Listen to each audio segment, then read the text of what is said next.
وسلام على عباده الذين اصطفى أما بعد فأعوذ بالله من الشيطان الرجيم بسم الله الرحمن الرحيم لإيلاف قريش إيلافهم رحلة الشتاء والصيف فليعبدوا رب هذا البيت الذي أطعمهم من جوع وآمنهم من خوف سبحان ربك رب العزة عما يصفون وسلام على المرسلين والحمد لله رب العالمين اللهم صل على سيدنا محمد وعلى آل سيدنا محمد وبارك وسلم اللهم صل على سيدنا محمد وعلى آل سيدنا محمد وبارك وسلم اللهم صل على سيدنا محمد وعلى آل سيدنا محمد وبارك وسلم۔ اللہ رب العزت نے قرآن مجید فرقان حمید کے اندر ارشاد فرمایا لإیلاف قریش، اہل قریش عادی ہیں، ایلافہم رحلۃ الشتاء والصیف، گرمیوں اور سردیوں کے اندر سفر کرنے کے، فلیعبدوا رب ھذا البیت، انہیں چاہیے کہ بیت اللہ کے رب کی عبادت کریں، الذی اطعمہم من جوع، وہ اللہ، وہ پروردگار جس نے بھوک کی حالت میں کھانا دیا، وآمنہم من خوف، اور خوف کی حالت میں انہیں امن عطا فرمایا۔ اس سورت کا نام سورہ قریش ہے۔ قریش کا نام آیت کے اندر بھی آیا ہے۔ اب قریش کو قریش کیوں کہا جاتا تھا؟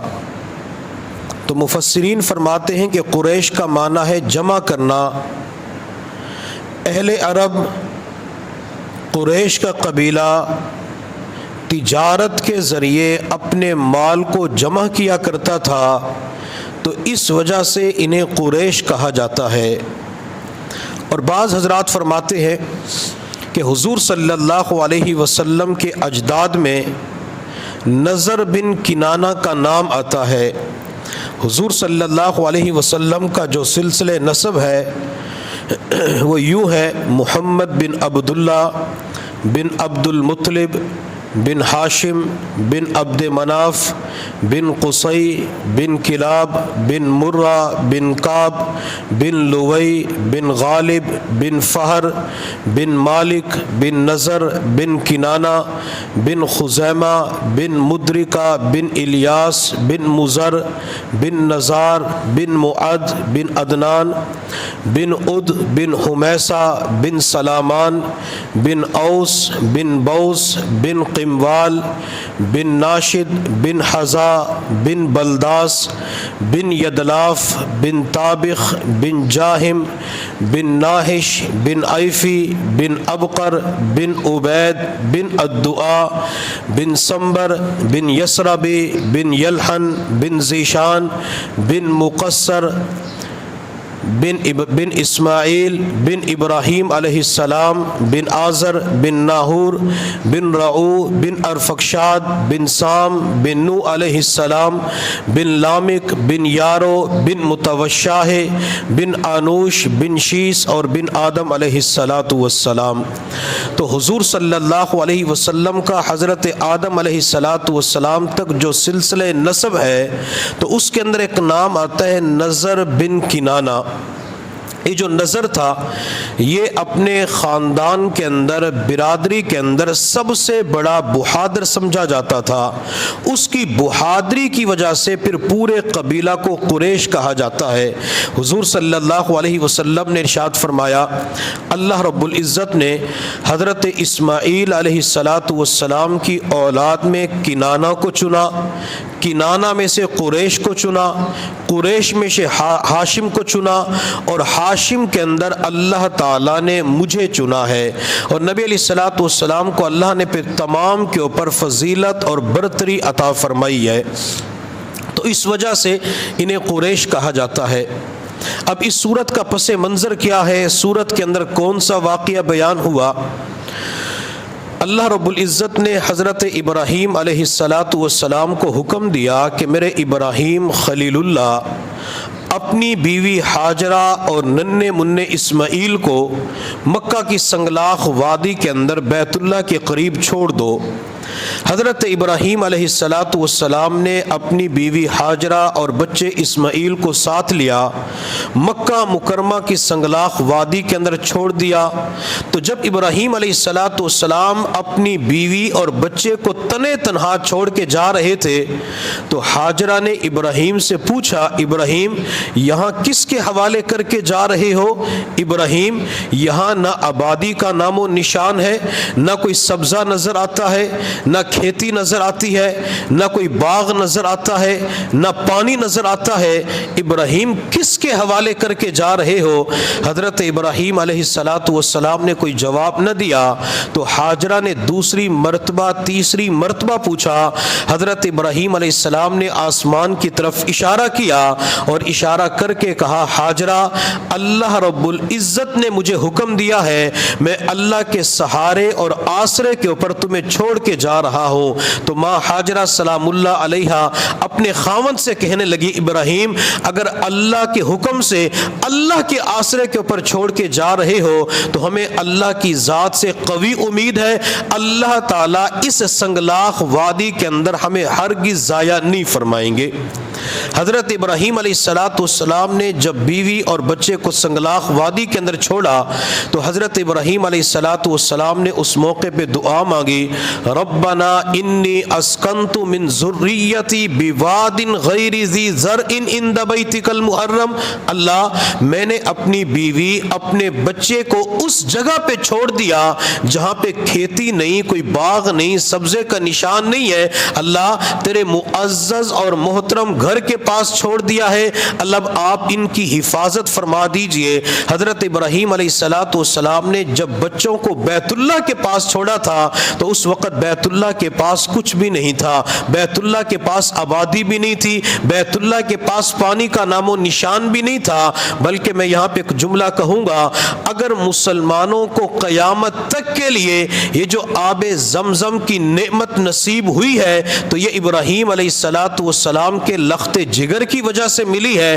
چونکہ ایک تو ماں کا یقین تھا کہ اللہ اس جگہ کے اوپر ضائع نہیں فرمائیں گے، تو جس انسان کا یقین اللہ کی ذات پہ بن جاتا ہے، اللہ کے وعدوں کے اوپر یقین آ جاتا ہے، تو اللہ تعالیٰ اس بندے کو دنیا کے اندر کبھی ضائع نہیں فرماتے اور اللہ تعالیٰ اسے اور اس کی اولاد کو قبول فرما لیتے ہیں۔ چنانچہ بچہ اسماعیل ماں کے ساتھ تھا، ماں کی چھاتی دودھ سے خشک ہو چکی تھی، پینے کا پانی ختم ہو چکا تھا، غذا ختم ہو چکی تھی، اب بچہ چھوٹا تھا تو بچے نے پیاس کی شدت کی وجہ سے اپنے پاؤں کی ایڑیاں زمین پہ رگڑنا شروع کر دی۔ جب ماں نے بچے کو پیاس کی حالت میں دیکھا تو ماں سے بچے کی یہ بے قراری کی حالت دیکھی نہ گئی، ماں پانی کی تلاش میں صفا پہاڑی کی طرف جاتی ہے، پانی کو تلاش کیا مل نہ سکا، یہ ماں دوڑتے ہوئے مروہ پہاڑی کے اوپر پہنچتی ہے، پانی تلاش کیا، پانی مل نہ سکا، یہ ماں اپنے بچے کے لیے پانی کی تلاش میں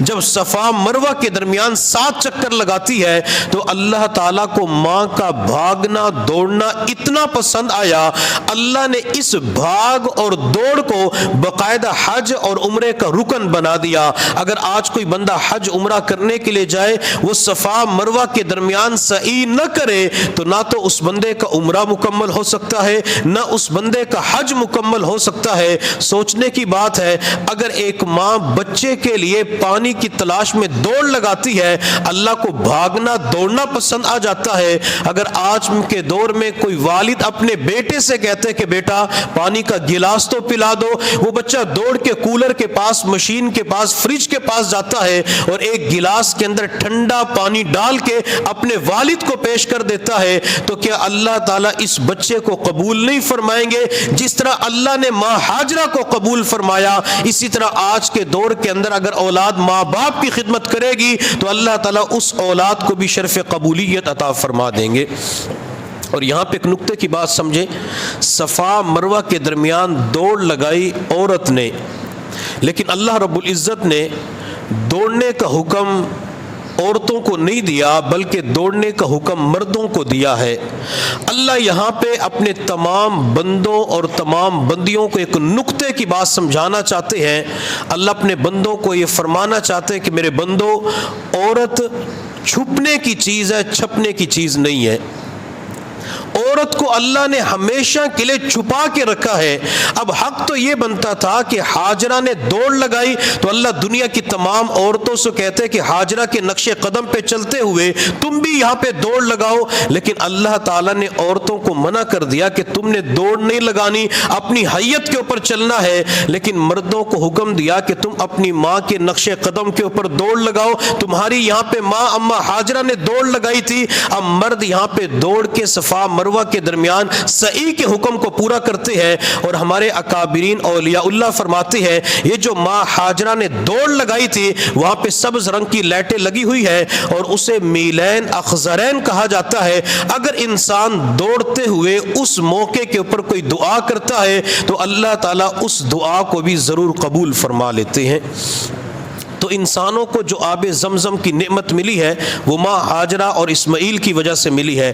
اما ہاجرہ دوڑ لگا کے جب بچے کے پاس پہنچے تو بچہ اسماعیل اپنے پاؤں کی ایڑیاں زمین پہ رگڑ رہا تھا۔ اللہ رب العزت نے پاؤں کی ایڑیوں کی جگہ سے پانی کا چشمہ جاری فرما دیا جسے آب زمزم کے نام سے یاد کیا جاتا ہے۔ اور یہاں پہ ایک بات اور بھی عرض کروں گا، دنیا کے اندر لوگ حج عمرے کے سفر پہ جاتے ہیں تو وہاں سے آب زمزم لے کے آتے ہیں، جب لوگوں کو پانی تقسیم کیا جاتا ہے، پلایا جاتا ہے تو بعض مرتبہ پینے والے، ہدیہ ہدایہ تبرک لینے والے وہ کہہ دیتے ہیں کہ مجھے خالص آب زمزم دینا، مجھے ملاوٹ والا آب زمزم نہ دینا۔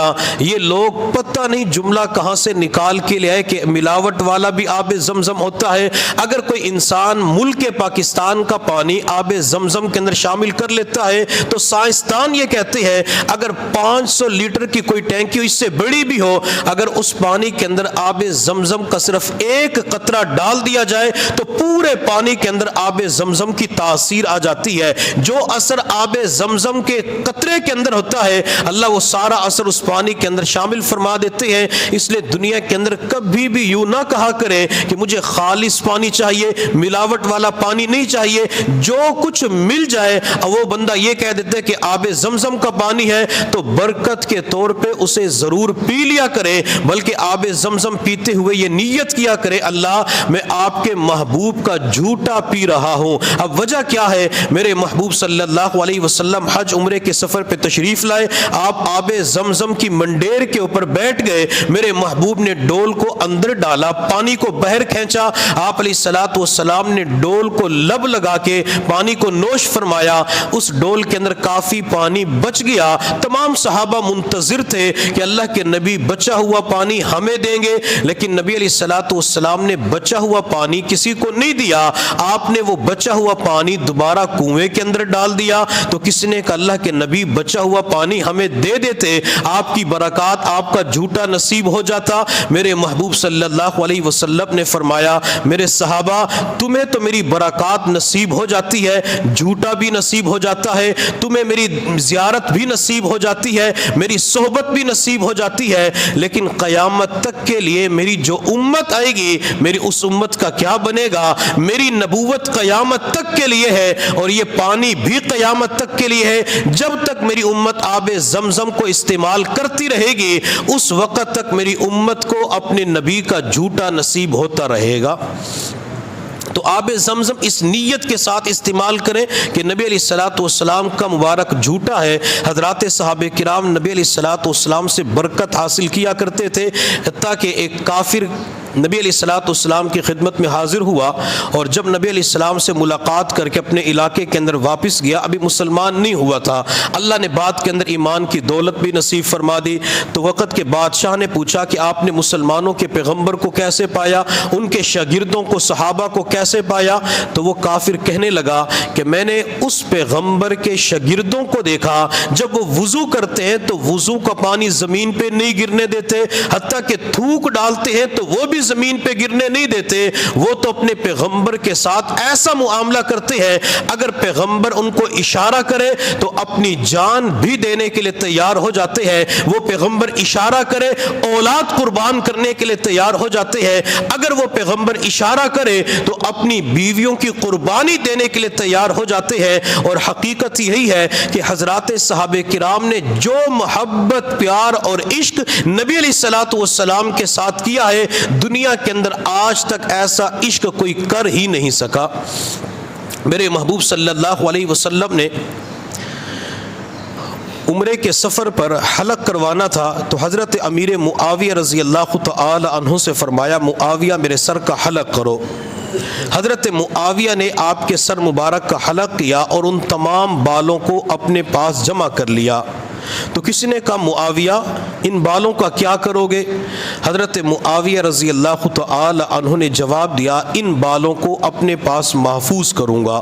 نبی علیہ السلام نے اپنے ناخن تراشے، ناخن کٹوائے، تو معاویہ نے ان ناخنوں کو اپنے پاس جمع کر لیا۔ تو اس نے پوچھا معاویہ پہلے بال جمع کر لیے، اب ناخن جمع کر رہے، وجہ کیا ہے؟ حضرت معاویہ رضی اللہ تعالی عنہ نے جواب دیا کہ پیغمبر کے مبارک بال، مبارک ناخن اپنے گھر لے جاؤں گا، روزانہ فجر کے بعد ان کی زیارت کروں گا، روزانہ ان کو دیکھوں گا، اور اپنے گھر والوں کو وصیت کر کے جاؤں گا کہ جب میں دنیا سے چلا جاؤں تو حضور صلی اللہ علیہ وسلم کے مبارک بال میری آنکھوں اور لبوں کے اوپر رکھ دینا، پیغمبر کے مبارک ناخن بھی آنکھوں، لبوں، سینے کے اوپر رکھ دینا۔ جب قیامت کا دن ہوگا تو مجھے اللہ کی ذات سے قوی امید ہے، اللہ تعالیٰ اسی کی برکت سے معاویہ کی مغفرت فرما دیں گے۔ حضور صلی اللہ علیہ وسلم مجلس کے اندر موجود تھے، تو محبوب صلی اللہ علیہ وسلم نے فرمایا کہ فلاں بندے نے گستاخی کی ہے کوئی تم میں سے ایسا بندہ جو جائے اور اس کا کام تمام کر دے؟ ایک صحابی رضی اللہ تعالی عنہ اٹھے اور جا کر اس بندے کا کام تمام کر دیا، ختم کر دیا۔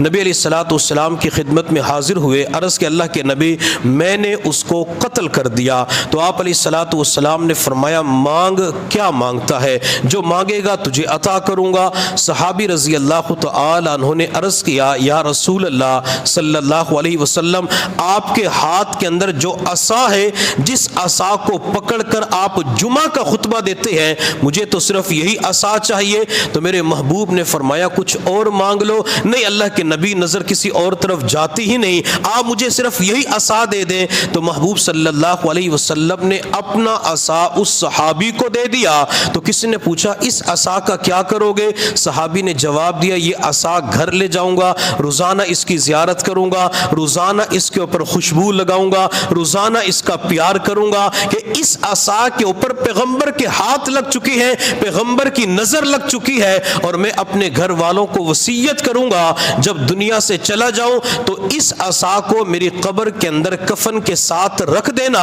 اور قیامت کے دن جب میں اپنی قبر سے اٹھوں گا تو اسی عصا کو پکڑ کر محشر کے میدان میں اللہ کے نبی کی طرف چلنا شروع کر دوں گا۔ جب میں نبی علیہ السلام کی خدمت کے اندر پہنچوں گا تو اللہ کے نبی اپنے عصا کو پہچان کر میری شفاعت فرمائیں گے اور بیڑا پار ہو جائے گا۔ حضرات صحابہ کرام یوں نبی علیہ السلام کی چیزوں سے برکت حاصل کیا کرتے تھے۔ تو ہمیں جو آب زمزم ملا ہے، آب زمزم کی جو نعمت نصیب ہوئی ہے، یہ حضرت ابراہیم علیہ السلام کے بیٹے اسماعیل علیہ السلام کی برکت سے نعمت نصیب ہوئی ہے۔ تو جب اسماعیل اور ہاجرہ کو بیت اللہ کے پاس ابراہیم نے چھوڑا تھا تو وہاں کچھ بھی نہیں تھا۔ بعد کے اندر وہاں پہ آبادی شروع ہو گئی، لوگوں نے رہنا شروع کر دیا۔ اللہ رب العزت نے سورہ قریش کے اندر اسی کا تذکرہ فرمایا کہ میں نے تمہیں بھوک کی حالت میں کھانا عطا کیا اور خوف کی حالت میں تمہیں امن عطا کیا۔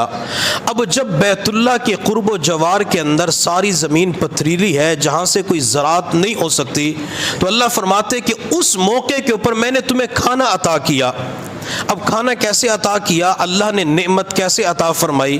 حضور صلی اللہ علیہ وسلم کے پردادا تھے ہاشم، تو انہوں نے ایک مرتبہ اپنے تمام قریش قبیلے کو جمع کیا، اور قریش قبیلے کو جمع کرنے کے بعد کہا کہ یہاں مکہ مکرمہ کے اندر تنگ دستی ہے، غربت ہے، یہاں پہ کھیتی نہیں ہو سکتی، یہاں پہ کوئی فصل نہیں ہو سکتی، ہر طرف پہاڑ ہی پہاڑ نظر آتے ہیں، تم تجارت کرنا شروع کر دو۔ تو لوگوں نے ہاشم سے پوچھا کہ ہاشم تجارت کے لیے کہاں جائے؟ اس دور کے اندر تجارتی دو مراکز تھے، ایک یمن اور دوسرا شام کا علاقہ۔ چنانچہ ان لوگوں نے ان علاقوں کی طرف سفر کرنا شروع کر دیا، وہاں سے مال لے کے آتے، مکہ مکرمہ کے اندر سیل کر دیتے، پھر یمن کی طرف جاتے، وہاں سے مال لے کے آتے، مکہ مکرمہ کے اندر سیل کرتے، جو مال بچ جاتا تو شام کی طرف لے جاتے، حتیٰ کہ ان لوگوں کو اتنی آمدنی پرافٹ ہونا شروع ہو گئی۔ ہاشم نے جب لوگوں کی طرف دیکھا کہ ان کے پاس تو مال آنا شروع ہو گیا، تو ہاشم نے لوگوں سے کہا کہ اس بیت اللہ کے رب نے تمہیں مال عطا کیا ہے، جن لوگوں کے پاس مال وغیرہ زیادہ ہے وہ اپنے علاقے کے اندر غرباء کے اوپر تقسیم کرنا شروع کر دے۔ چنانچہ اس دور کے اندر ان لوگوں کے اندر ایک بہترین خوبی پائی جاتی تھی کہ مکہ مکرمہ کے اندر جو غریب لوگ پائے جاتے تھے، کوئی بیوہ عورت ہوتی تھی، تو یہ اپنی زائد آمدنی ان غرباء کے اوپر خرچ کیا کرتے تھے۔ اللہ قرآن میں فرماتے ہیں ایلافہم رحلۃ الشتاء والصیف، یہ لوگ گرمیوں اور سردیوں کے اندر سفر کیا کرتے تھے۔ گرمیوں کے موسم میں اہل مکہ شام کی طرف سفر کیا کرتے تھے، اور سردیوں کے موسم میں یمن کی طرف سفر کیا کرتے تھے۔ چونکہ گرمیوں کے موسم میں شام کا علاقہ ٹھنڈا تھا تو اس طرف رخ کیا کرتے تھے، اور جب سردیاں آ جاتی تو یمن کے علاقے کی طرف وہاں پہ گرمی ہوتی تو وہاں کا رخ کیا کرتے تھے، وہاں پہ جا کے سامان تجارت خریدتے اور سامان بیچا کرتے تھے۔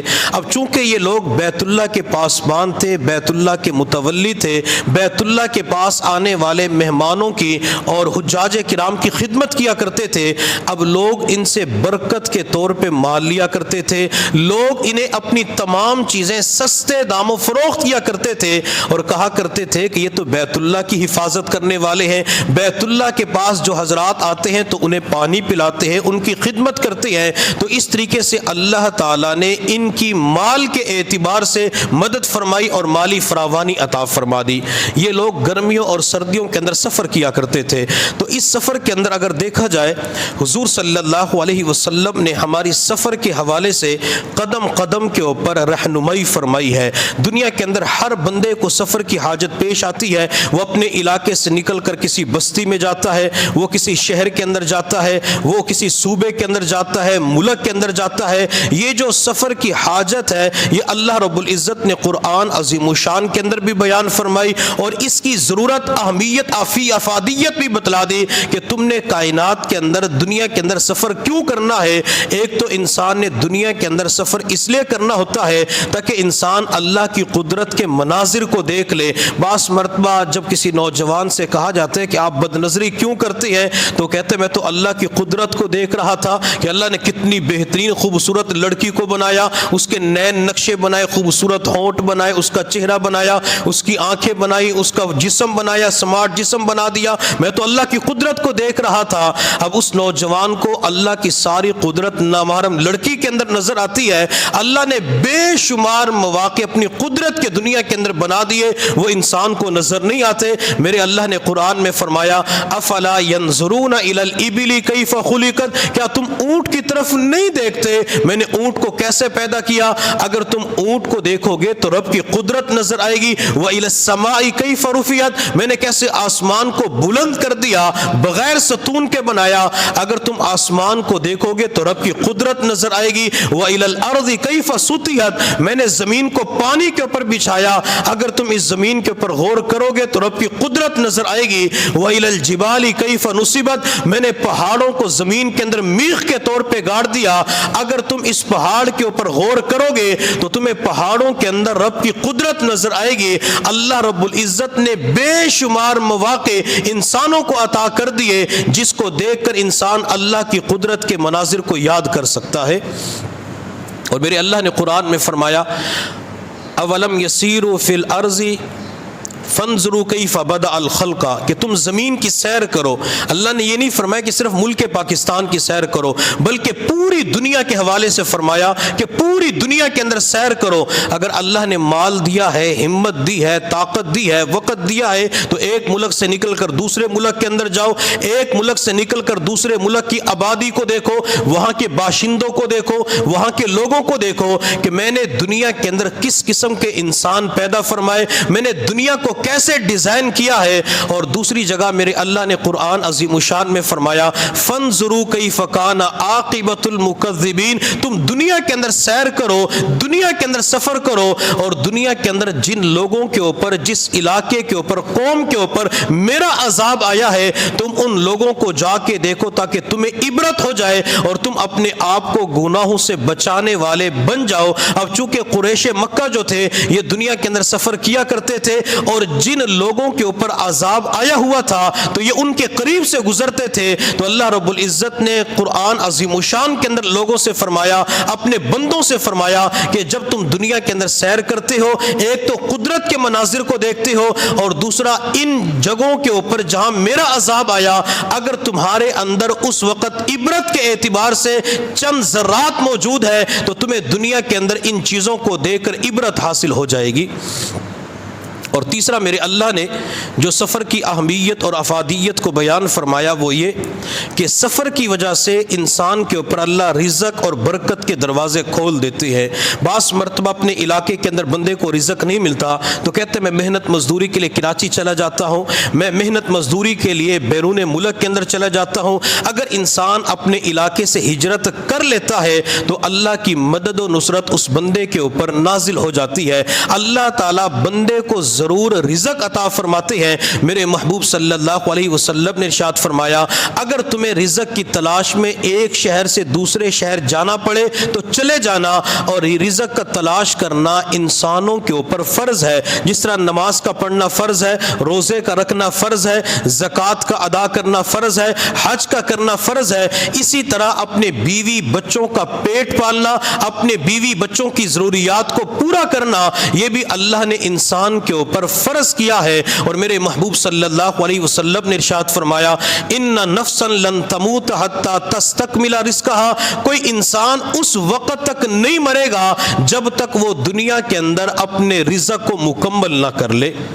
تو رزق کے تلاش کرنے کا حکم بھی دیا, اور اللہ نے یہ بھی بتلا دیا جو کچھ انسان کے مقدر کے اندر لکھا جا چکا ہے وہ انسان کو ضرور اس دنیا کے اندر مل کے رہے گا. حضرت شفیق بلخی رحمۃ اللہ علیہ ایک نیک بزرگ گزرے ہیں, وہ ایک مرتبہ اپنے علاقے سے دوسرے علاقے کے اندر رزق کی تلاش میں سفر کرنا چاہتے تھے, تو انہوں نے حضرت ابراہیم بن ادم رحمۃ اللہ علیہ سے ملاقات کی, ان سے مشورہ کیا کہ مجھے کیا کرنا چاہیے. تو حضرت ابراہیم بن ادم رحمۃ اللہ علیہ نے فرمایا کہ شریعت مطہرہ نے حکم دیا ہے اگر جانا چاہو تو جا سکتے, اجازت دی ہے. حضرت شفیق بلخی رحمۃ اللہ علیہ اپنے علاقے سے دوسرے علاقے کی طرف روانہ ہو گئے. چند دنوں کے بعد حضرت ابراہیم بن ادم رحمۃ اللہ علیہ نے شفیق بلخی رحمۃ اللہ علیہ کو مسجد کے اندر دیکھا, تو ابراہیم بن ادم نے کہا کہ آپ تو تجارت کے لیے فلاں شہر کی طرف جا رہے تھے, اتنی جلدی واپس آ گئے. حضرت شفیق بلخی رحمۃ اللہ علیہ نے جواب دیا کہ میں جا رہا تھا, راستے کے اندر میرے اوپر نیند کا تھکاوٹ کا غلبہ ہوا, میں ایک درخت کے نیچے بیٹھ گیا, تو وہاں پہ ایک معذور چڑیا تھی جو آنکھوں سے نبینا تھی، دیکھ نہیں سکتی تھی، چل بھی نہیں سکتی تھی۔ تو جب میں نے اس معذور چڑیا کو دیکھا تو سوچنے لگا کہ اسے رزق کون دیتا ہوگا، یہ رزق کا انتظام کیسے کرتی ہوگی۔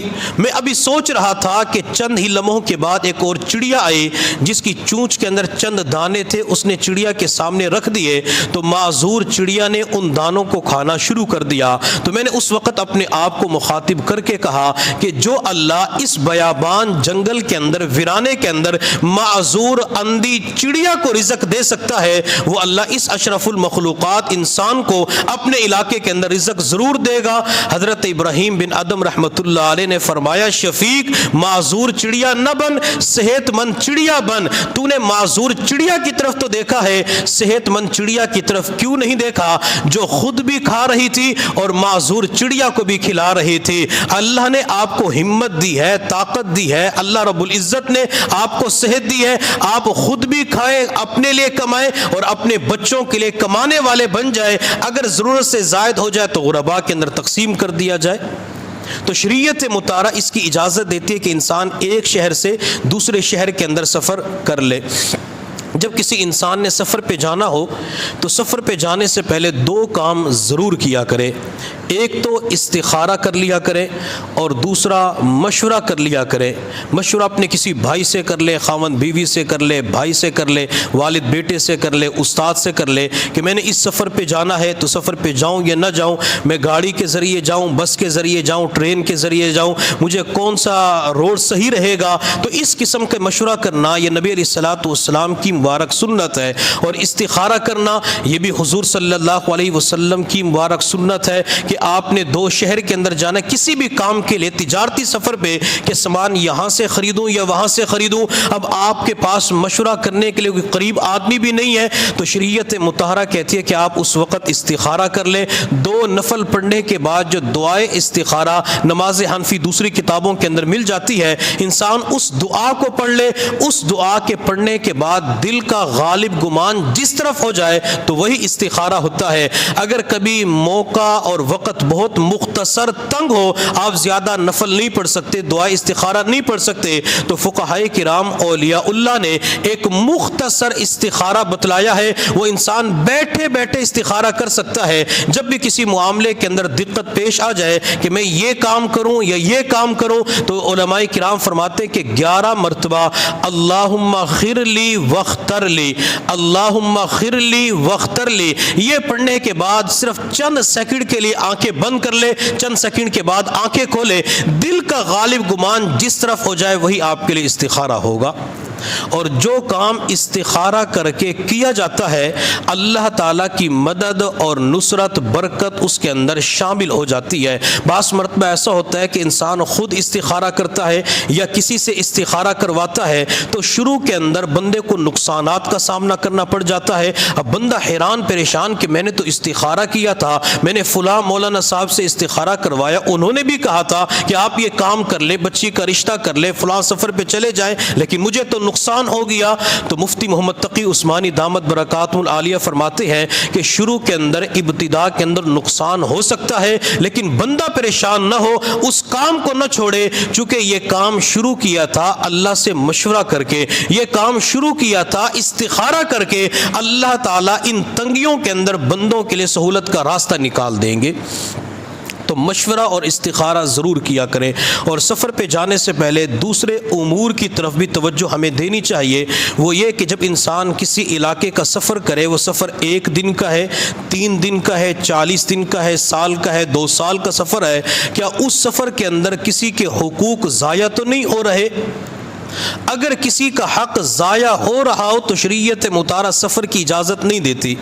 میرے محبوب صلی اللہ علیہ وسلم کی خدمت میں ایک نوجوان حاضر ہوا، عرض کہ اللہ کے نبی جہاد کے سفر پہ جانا چاہتا ہوں، لیکن اللہ کے نبی جب میں گھر سے نکل رہا تھا تو اپنی والد کو روتا ہوا چھوڑ کے آیا ہوں، میری والدہ کے پاس خدمت کرنے والا کوئی نہیں ہے، والدہ کے پاس کام کاج کرنے والا کوئی نہیں ہے۔ تو میرے محبوب صلی اللہ علیہ وسلم نے اس نوجوان کو کیا جہاد کی اجازت دے دی؟ نہیں دی، بلکہ میرے محبوب صلی اللہ علیہ وسلم نے فرمایا بیٹا جاؤ اپنی والدہ کے پاس اپنی والدہ کی خدمت کرو، جس طرح اپنی والدہ کو روتا ہوا چھوڑ کے آئے ہو اسی طرح اپنی والدہ کو جا کے ہنساؤ، والدہ کا دل خوش کرو، والدہ کا دل خوش ہو گیا اللہ بھی راضی ہو جائے گا۔ اگر کسی کا حق ضائع ہو رہا ہو تو شریعت مطالعہ پھر لمبے سفر کی اجازت نہیں دیتی۔ بعض مرتبہ خانقاہ میں جانا ہے یا کسی سفر پہ جانا ہے، اب بیوی کہتی میرے پاس تو کوئی نہیں، آپ وہاں پہ جا کے کیا کرو گے، اب کوئی کام بھی نہیں ہوتا، وہ سیر سپاٹے کے لیے جا رہا ہے، کہتے نہیں میں نے تو جانا، میں نے آپ کو حکم سنا دیا۔ اب بیوی کے اوپر زبردستی کر کے وہ سفر پہ چلا جاتے، وہ خدا کی بندی رو رہی ہوتی ہے، منت سماجت کرتے کہ گھر کے اندر نظام سنبھالنے والا، کچھ چیزیں دینے والا کوئی بھی نہیں ہے۔ اگر یہ اس طریقے سے گھر سے جاتا ہے تو اس بندے کے نام اعمال کے اندر گناہ لکھ دیے جاتے ہیں۔ میرے محبوب صلی اللہ علیہ وسلم کے دور میں ایک صحابی رضی اللہ تعالی عنہ کا آخری وقت تھا، حضور صلی اللہ علیہ وسلم کو آ کے اطلاع دی گئی اللہ کے نبی آخری وقت ہے اور بہت پریشان ہے، سختی کا عالم ہے۔ تو نبی علیہ الصلوۃ والسلام صحابی کے گھر تشریف لے گئے۔ جب میرے محبوب نے حضرت علقمہ رضی اللہ تعالی عنہ کی طرف دیکھا تو آپ سمجھ گئے کہ کس عمل کی وجہ سے علقمہ اس وقت پریشانی کی حالت میں ہے۔ میرے محبوب صلی اللہ علیہ وسلم نے علقمہ کی والدہ کو بلایا اور والدہ کو بلا کے فرمایا کہ اپنے بیٹے کو معاف کر دو۔ تو ماں نے کہا اللہ کے نبی میرے بیٹے نے میرا دل دکھایا ہے، میں اپنے بیٹے کو معاف نہیں کرتی۔ میرے محبوب صلی اللہ علیہ وسلم نے فرمایا اگر تو اپنے بیٹے کو معاف نہیں کرتی تو پھر میں تیرے بیٹے کو آگ کے اندر جلا دیتا ہوں۔ والدہ خاموش رہی۔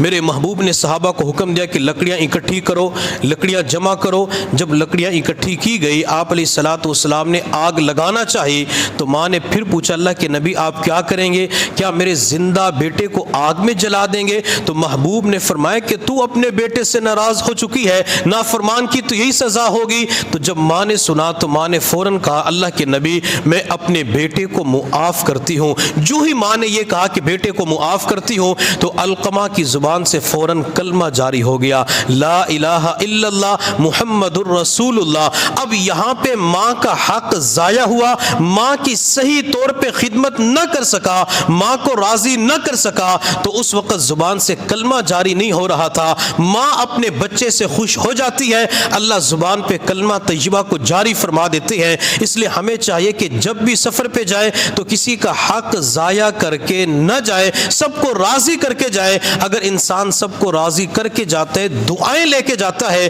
تو پیچھے والوں کی دعائیں اس مسافر کے حق میں قبول ہو جاتی ہیں۔ اور یہی وجہ ہے میرے محبوب صلی اللہ علیہ وسلم نے ہمیں تعلیم دی ہے کہ جب گھر کے اندر کوئی مہمان آ جائے یا انسان نے خود سفر پہ جانا ہے تو جو گھر والے ہیں، بیوی ہے، بھائی ہے، والد ہے، تو وہ اسے چھوڑنے کے لیے دروازے تک جائے اور اس موقع کے اوپر اسے دعا دے۔ دعا کیا دینی ہوتی ہے؟ ایک تو فی امان اللہ دعا دینی ہوتی ہے کہ اللہ کی امان میں رہو، اور دوسری دعا نبی علیہ الصلوۃ والسلام نے یہ بتلائی استودع اللہ دینک و امانتک و خواتیم عملک، کہ اللہ تعالیٰ آپ کے دین، آپ کی جان، ہر چیز کی حفاظت فرمائے۔ اگر اس موقع کے اوپر اس مسافر کو رخصت ہونے والے کو دعا دے دی جائے اللہ تعالیٰ اس کی ہر چیز کی حفاظت فرما دیتے ہیں۔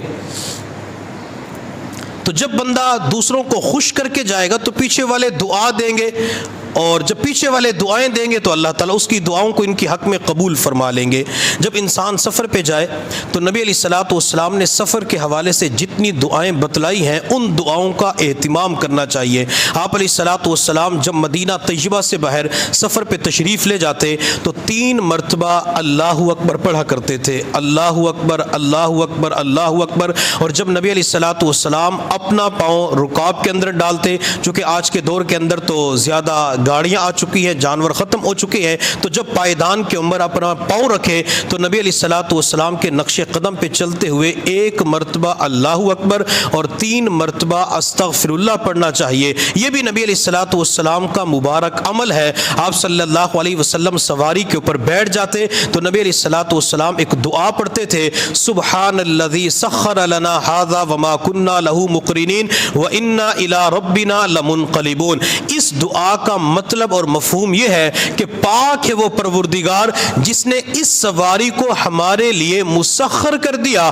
وما کننا لہ مقرنین, ہم اس سواری کو زیر کرنے والے نہیں تھے. جب انسان سواری کے اوپر بیٹھ جاتا ہے, وہ موٹر سائیکل کے اوپر بیٹھ جاتا ہے, کار کے اوپر بیٹھ جاتے ہے, بس کے اوپر بیٹھ جاتا ہے, یا جہاز کے اوپر, ٹرین کے اوپر بیٹھ جاتا ہے, تو انسان اس دعا کو پڑھ کے اللہ کے سامنے اپنی عاجز کمزوری کا اظہار کرتا ہے. اللہ میں اس سواری کو قابو کرنے والا نہیں تھا, اللہ یہ میرے کنٹرول میں نہیں آ سکتی تھی, اللہ میرا اس کے اوپر مکمل اختیار نہیں ہے, یہ تو اللہ آپ کا فضل ہو گیا, آپ کا کرم ہو گیا کہ اس سواری کو آپ نے میرے لیے مسخر کر دیا. نبی علیہ الصلوۃ والسلام حضرات صحابہ کرام جانوروں کی سواری کیا کرتے تھے, گھوڑے کی سواری کرتے, اونٹ کی سواری کرتے, خچر کی سواری کرتے. اب گھوڑے کے اندر کتنی طاقت پائی جاتی ہے, اونٹ کے اندر کتنی طاقت پائی جاتی ہے, اور پھر میرے اللہ نے اونٹ کا تذکرہ قرآن میں کیا, اللہ نے گھوڑوں کا تذکرہ قرآن میں کیا. والعادیات ضبحا فالموریات قدحا فالمغیرات صبحا فاثرن به نقعا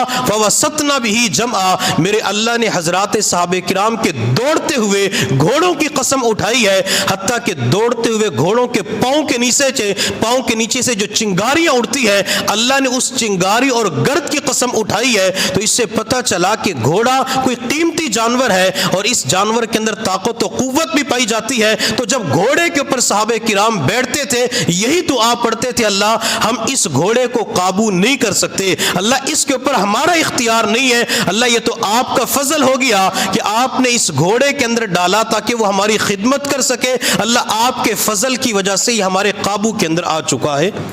وَإِنَّا إِلَىٰ رَبِّنَا لَمُنْقَلِبُونَ. اس دعا کے اندر, اس ٹکڑے کے اندر انسان اپنے آخرت کے سفر کو یاد کر رہا ہوتا ہے. انسان ایک شہر سے دوسرے شہر جاتا ہے, ایک ملک سے دوسرے ملک جاتا ہے. انسان سفر کے اندر اس دعا کو پڑھ کے اپنے رب کے سامنے یہ فریاد کرتے, اللہ ایک نہ ایک دن میں نے آپ کی طرف ضرور آنا ہے. بندے کو اس دعا کا مطلب, مفہوم, ترجمہ یاد ہو تو فکر آخرت بندے کو نصیب ہو جاتی ہے, آخرت کا دھیان بندے کو نصیب ہو جاتا ہے. اور جو بندہ اس دعا کو سفر پہ ضرور پڑھ لے, جیسے گھر سے باہر نکلے, سائیکل موٹر سائیکل کے اوپر بیٹھ گیا, یہی دعا پڑھ لے, تو اس دعا کی برکت سے انسان کا رابطہ اللہ کے ساتھ مضبوط ہو جاتا ہے. چونکہ انسان پڑھتے سبحان الذی, پاک ہے وہ پروردگار, پاک ہے وہ اللہ, پاک ہے وہ مالک کائنات, پاک ہے وہ پیدا کرنے والا. تو گویا کہ شروع کے اندر انسان اللہ کا نام لے رہا ہوتا ہے, تو جب اللہ کا نام لیتا ہے تو اللہ کے ساتھ تار تو جڑ جاتی ہے, اللہ کے ساتھ رابطہ ہو جاتا ہے. اور جس انسان کا سفر کے اندر اللہ کے ساتھ رابطہ مضبوط ہو جاتا ہے, اللہ سفر کی پریشانیوں کے اندر اس کی حفاظت فرما دیتی ہے. نبی علیہ الصلوۃ والسلام اس دعا کے ساتھ ایک اور دعا پڑھا کرتے تھے, اللہم انت الصاحب فی السفر والخلیفۃ فی الاہل. اے اللہ سفر کے اندر آپ میرے ساتھی بن جائیے. سفر کے اندر ہر انسان کو ایک ساتھی کی ضرورت ہوتی ہے جو اس کی مشکلات کے اندر کام آ سکے.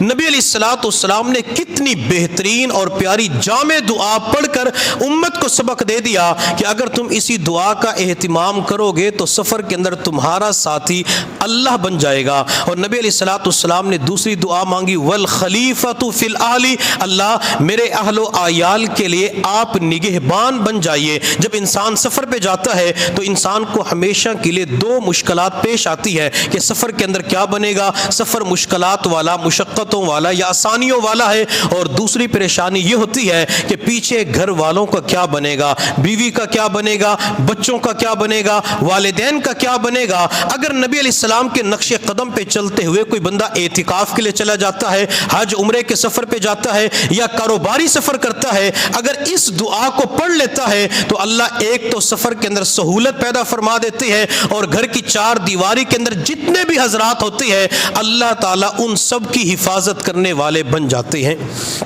نبی علیہ الصلوۃ والسلام جب سفر شروع کرتے تھے تو ایک دعا اور پڑھا کرتے تھے, اللہم حون علینا سفرنا ھذا وطوی عنا بعدا. اے اللہ اس سفر کی مسافت اور دوری کو لپیٹ دیجئے۔ بعض مرتبہ انسان جب سفر کے بارے میں سنتا ہے کہ 10 گھنٹے کا سفر ہے، اب 10 گھنٹے میں بس کے اندر کیسے سفر کروں، اپنی گاڑی کے اندر 10 گھنٹے کیسے سفر کروں۔ اب یہ 10 گھنٹے سفر کرنا انسان کے لیے تو مشکل ہوتا ہے، لیکن اس مشکل کو آسان بنا دینا میرے اللہ کے لیے بہت زیادہ آسان ہوتا ہے۔ اگر انسان یہ دعا پڑھ لیتا ہے تو بعض مرتبہ سفر کے اندر انسان کو لمبی نیند آ جاتی ہے، یا سفر کے اندر انسان ایسے امور اختیار کر لیتا ہے جس کی وجہ سے انسان کو سفر کا پتہ ہی نہیں چلتا، حتیٰ کہ وہ انسان منزل مقصود پہ پہنچ جاتا ہے اور اپنے دوست احباب رشتہ داروں سے جا کے کہتا ہے اس مرتبہ تو سفر کے اندر پتہ ہی نہیں چلا، اس مرتبہ تو سفر خیریت کے ساتھ، آسانی کے ساتھ جلدی ہو گیا۔ اب یہ سفر جلدی کیوں ہو جاتا ہے؟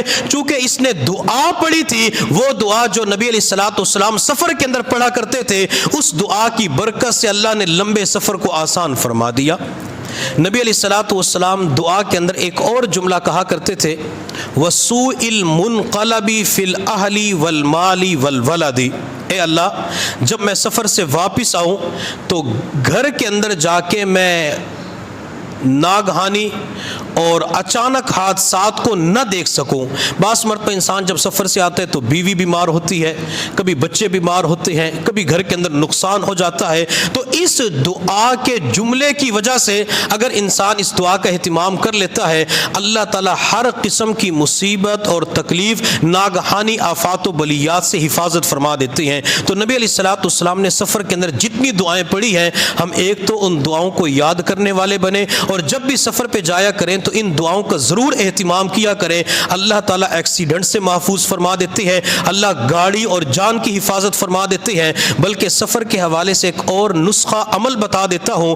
حضرت عبداللہ بن عباس رضی اللہ تعالیٰ عنہ فرمایا کرتے تھے، جو اپنے سفر پہ جانے سے پہلے یا سوار ہونے کے بعد یہ 3 آیات پڑھ لیتا ہے تو اللہ تعالیٰ ہر قسم کے نقصانات سے حفاظت فرما دیتے ہیں۔ اگر اس کی موت کا وقت آ گیا وہ تو علیحدہ بات ہے، دعا کی برکت سے اللہ پورے جسم کی حفاظت فرماتے ہیں، اللہ گاڑی کی حفاظت فرماتے ہیں، بندے کے پاس جو مال پیسہ ہوتا ہے اللہ اس کی حفاظت فرما دیتے ہیں۔ اب وہ 3 آیات کیا ہے؟ حضرت عبداللہ بن عباس فرمایا کرتے تھے، ایک تو بسم اللہ الرحمن الرحیم، اور دوسرا بسم اللہ مجریہا و مرساہا ان ربی لغفور الرحیم، جو 12ویں پارے کے اندر آیت ہے، اور تیسری آیت وما قدر اللہ حق قدری والارض جميعا قبضته يوم القيامة والسماوات مطويات بيمينه سبحانه وتعالى عما يشركون۔ عبداللہ بن عباس فرمایا کرتے تھے، یہ عبداللہ بن عباس نبی علیہ الصلوۃ والسلام کے چچا عباس کے بیٹے ہیں، آپ کے کزن لگتے ہیں۔ فرمایا کرتے تھے اگر کوئی بندہ سفر پہ جانے سے پہلے ان 3 دعاؤں کو پڑھ لے اور پھر اس کا کوئی جانی یا مالی نقصان ہو جائے، وہ قیامت کے دن آ کے عبداللہ کا گریبان پکڑ لے۔ تو ان کو اس دعا کے اوپر، ان 3 آیات کے اوپر یقین تھا کہ ان 3 آیات کی برکت سے اللہ تعالیٰ ایکسیڈنٹ سے محفوظ فرما دیتے ہیں، اللہ تعالیٰ ہر قسم کے نقصانات سے بندے کی حفاظت فرما دیتے ہیں۔ ہم ان 3 آیات کو بھی یاد کر لیں، 3 آیات کو جب سواری کے اوپر بیٹھ جائے یا گھر کے اندر ہو تو اس وقت ان کو پڑھ لیا کرے، انشاءاللہ اللہ تعالیٰ سفر کے اندر سہولت پیدا فرما دیں گے۔ میرے محبوب صلی اللہ علیہ وسلم جب کسی بستی کے اندر پہنچتے تو آپ علیہ الصلوۃ والسلام داخل ہونے سے پہلے ایک دعا پڑھا کرتے تھے، اللہم حببنا الی اہلہا وحبب صالح الی اہلہا، اے اللہ اس بستی کے اندر رہنے والے جتنے بھی حضرات ہیں اللہ ہمیں ان کا نور نظر بنا دے، اللہ ان کے دلوں کے اندر ہماری محبت ڈال دے، اور اللہ اس بستی کے اندر رہنے والے جتنے نیک لوگ ہیں اللہ ان کی محبت ہمارے دلوں کے اندر ڈال دے۔ ہم بھی بعض مرتبہ کسی علاقے کے اندر جاتے، وہاں پہ مشائخ اولیاء اللہ ہوتے ہیں، اللہ کے نیک بندے ہوتے ہیں،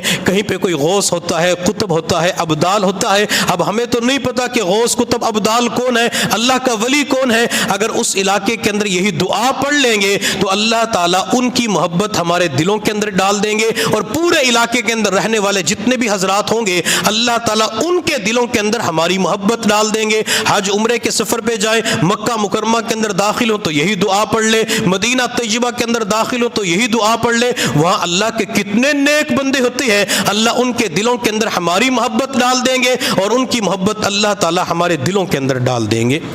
یہ تو تھا سفر کے حوالے سے جب انسان جاتے تو دعاؤں کا اہتمام کرے، اور نبی علیہ الصلوۃ والسلام کی سفر کے حوالے سے تعلیم یہ ہے کہ جب انسان اپنے کام کاج سے ضرورت سے فارغ ہو جائے تو جلدی اپنے گھر لوٹ آئے، زیادہ وقت وہاں پہ نہ گزارے۔ اور آپ علیہ الصلوۃ والسلام کی ایک تعلیم یہ بھی ہے کہ جب انسان سفر سے واپس آئے تو اپنے گھر والوں کو اطلاع دے دے۔ اب نبی علیہ الصلوۃ والسلام کے مبارک دور کے اندر تو سیل فون نہیں تھے، اس وقت تو پی ٹی سی ایل بھی نہیں تھے، اس وقت تو ان چیزوں کا تصور ہی نہیں تھا، لیکن نبی علیہ الصلوۃ والسلام نے اس موقع پہ صحابہ کو تعلیم دی کہ جب تم نے سفر سے واپس آنا ہو تو اپنے گھر والوں کو اطلاع دے دو، اپنے گھر والوں کو بتاؤ کہ میں 5 دن کے بعد آ جاؤں گا، میں 6 دن کے بعد آ جاؤں گا۔ آج کے دور کے اندر تو اللہ نے سہولت پیدا فرما دی، بندہ جو ہی سفر سے نکلتا ہے گھر کی طرف آ رہا ہوتا ہے، اپنی بیوی کو، بچوں کو، والدین کو فون کر دے کہ میں اتنے گھنٹے کے بعد ملتان کے اندر پہنچ جاؤں گا۔ اگر انسان اس طریقے سے گھر والوں کو اطلاع دے دیتا ہے تو اللہ تعالیٰ خاص کر میاں اور بیوی کے درمیان الفت اور محبت کو پیدا فرما دیتے ہیں۔ اگر کوئی انسان 1 مہینے کے لیے 10 دن کے لیے سفر پہ گیا اور وہ اچانک گھر کے اندر آ گیا، کہتے میں نے تو گھر والوں کو اچانک خوش کرنا تھا۔ اب گھر کے اندر خواتین کی ایک جیسی تو حالت نہیں ہوتی، بعض مرتبہ کام کاج کر کے کپڑے گندے میلے کچیلے ہو چکے ہوتے ہیں، بال بڑھ چکے ہوتے ہیں، چہرہ بھی صاف نہیں ہوتا۔ جب یہ اپنی بیوی کو دیکھتے ہیں تو کہتے ہیں میرے لیے تو تیار نہیں ہوتی، میرے لیے تو سنورتی نہیں ہے، میرے دفتر کے اندر جو لڑکی آتی ہے وہ تو اتنا تیار ہو کے آتی ہے۔ اب یہاں پہ دلوں کے اندر محبتیں ختم ہو جاتی ہے۔ اگر انسان 10 دن کے بعد، مہینے کے بعد گھر آ رہا ہے تو اپنی بیوی کو ضرور اطلاع کر دے تاکہ وہ اپنے آپ کو خاوند کے لیے تیار کر سکے۔ اور جہاں پہ ناجائز محبتیں ہوتی ہیں، اگر انسان وہاں پہ تھوڑی سی مشقت بھی اٹھا لے تو کہتے کوئی بات نہیں، تیری خاطر مشقتیں اٹھائی ہے۔ اور جیسے ٹرک کے پیچھے لکھا ہوتا ہے کہ جانو تیرے مگر رولتا گئے پر چس بڑی آئی ہے۔ اور جہاں اپنی بیوی کا معاملہ آ جائے، تیری وجہ سے میں نے 10 گھنٹے کا سفر کیا، تو ویسے ہی بیٹھی ہوئی ہے، تو وہاں پہ لڑائی جھگڑے کا بازار گرم ہو جاتا ہے۔ تو اس لیے نبی علیہ الصلوۃ والسلام نے قدم قدم کے اوپر ہماری جو رہنمائی کی ہے، اس کے اندر اللہ بندے کو خوشیاں، محبت، الفت دے دیتے ہیں، تو گھر والوں کو اطلاع ضرور کرنی چاہیے تاکہ وہ اپنے آپ کو تیار کر سکیں۔ اور نبی علیہ الصلوۃ والسلام کا معمول یہ تھا کہ جب نبی علیہ السلام سفر سے واپس تشریف لاتے تو مسجد میں جا کے 2 نفل ادا کرتے، نفل ادا کرنے کے بعد ایک دعا پڑھا کرتے تھے، آئبونا تائبونا عابدونا لربنا حامدون، آئبونا تائبونا عابدونا لربنا حامدون۔ اس دعا کا پڑھنا نبی علیہ الصلوۃ والسلام کی مبارک سنت ہے۔ آپ علیہ الصلوۃ والسلام مسجد کے اندر نفل ادا کرنے کے بعد پھر ازواج مطہرات یا اپنی بیٹیوں کے پاس تشریف لے جاتے۔ ایک مرتبہ میرے محبوب صلی اللہ علیہ وسلم سفر سے واپس تشریف لائے، آپ مسجد کے اندر نفل ادا کرنے کے بعد بیٹی فاطمہ کے گھر تشریف لے گئے۔ میرے محبوب صلی اللہ علیہ وسلم نے اپنی بیٹی فاطمہ کو اداس غمزدہ دیکھا تو میرے محبوب نے فرمایا بیٹی فاطمہ کیوں پریشان ہو؟ اللہ کے نبی میرا خامد علی مجھ سے ناراض ہو چکا ہے۔ تو میرے محبوب صلی اللہ علیہ وسلم نے فرمایا بیٹی فاطمہ علی کو میں ابھی لے کے آتا ہوں۔ چنانچہ دنیا کا یہ انوکھا اور نرالا سسر اپنے داماد کو تلاش کرنے کے لیے نکل پڑتے ہیں۔ میرے محبوب صلی اللہ علیہ وسلم تلاش کرتے کرتے جب مسجد نبوی کے اندر پہنچے تو حضرت علی نے ایک چادر کو تہبند کے طور پہ باندھا ہوا تھا، اوپر والا حصہ بالکل ننگا اور خالی تھا، مسجد کے اندر لیٹے ہوئے تھے۔ آپ علیہ الصلوۃ والسلام علی کے قریب کھڑے ہو گئے، علی کے جسم کے اوپر مٹی لگی ہوئی تھی تو میرے محبوب نے فرمایا قم یا ابا تراب، او مٹی پہ سونے والے اب تو کھڑا ہو جا، محمد تجھے خود لینے کے لیے آیا ہے، محمد تجھے خود جگانے کے لیے آیا ہے۔ حضرت علی رضی اللہ تعالیٰ عنہ اٹھے، میرے محبوب نے علی کا ہاتھ پکڑا، بلکہ میں یوں کہوں گا سسر نے اپنے داماد کا ہاتھ پکڑا، اپنے داماد کا ہاتھ پکڑ کے گھر کی طرف روانہ ہو گئے۔ میرے محبوب نے فرمایا علی اپنی بیوی سے ناراض ہو گئے، میں تجھے گھر چھوڑ کے آتا ہوں۔ میرے محبوب صلی اللہ علیہ وسلم علی کو لے کے گھر کے اندر داخل ہوئے۔ آپ علیہ الصلوۃ والسلام نے ایک طرف اپنی بیٹی کو بٹھایا اور دوسری جانب اپنے داماد علی کو بٹھایا۔ میرے محبوب صلی اللہ علیہ وسلم نے سب سے پہلے علی کو نہیں ڈانٹا۔ اللہ کے نبی دنیا کے اندر ساس اور سسر کو سبق دینا چاہتے ہیں کہ جب بھی گھر کے اندر بیٹے اور بہو کے درمیان جھگڑا ہو جائے، بیٹی اور داماد کے درمیان جھگڑا ہو جائے تو سب سے پہلے اپنوں کو سمجھانا ہوتا ہے، دوسروں کو بعد میں سمجھانا ہوتا ہے۔ میرے محبوب علی کو سمجھانا چاہتے تو سمجھا سکتے تھے،